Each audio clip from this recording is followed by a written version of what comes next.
Hello, I'm on my way to see an oak in a wood called Woodcrates, which is not far from Emery Down. But strangely enough, it's a tree that I don't think I've ever seen before.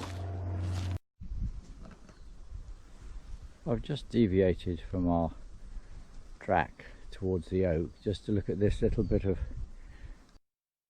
heathland, which is full of bell heather, and it looks as though the forestry have been working on it. And it's fairly recently been cleared of conifer. You can see what you get back, these lovely little clearings in the woods. You can see where the Scots pine has been felled here, and the brash has been burnt in that burnt area there. It's a constant problem in the forest where the Scots pine invades and fills in these little lost heathlands, but this one's looking good.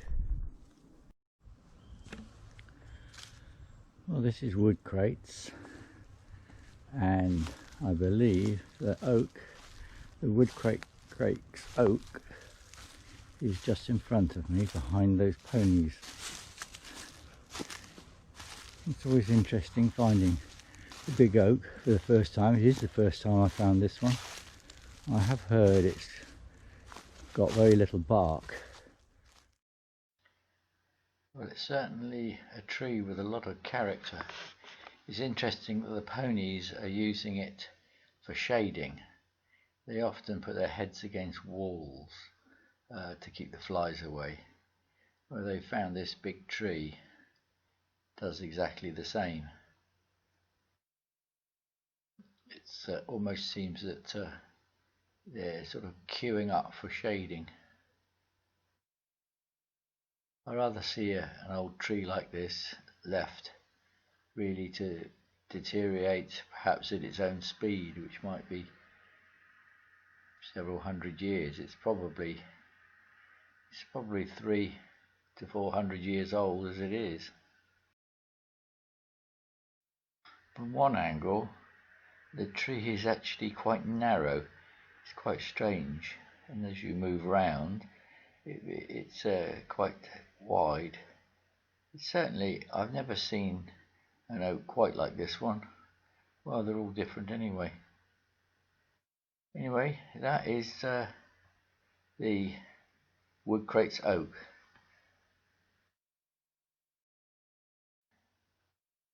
Well, I'm making my way back now using GPS navigation, mainly because I have a very bad sense of direction and I'm often getting lost in the forest, and I do think I'm slightly off here, but it doesn't really matter because I know I'm heading towards a road, and I'm going past this lovely big beech with a great razor strop bracket fungus on the side.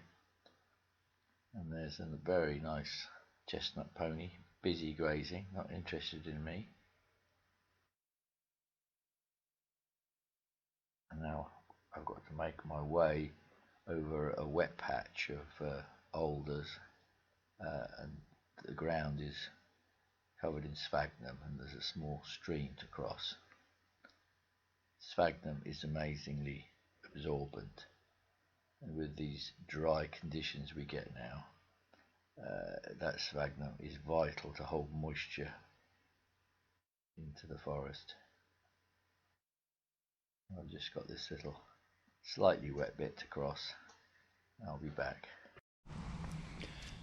Well, that's the end of our little trip to the Woodcrates oak. I hope you enjoyed that. I did. I always enjoy walking out in the forest. You can always find somewhere that's quiet. I mean, there's a road not far away, but not too much noise at the moment. So anyway, I hope you enjoyed that.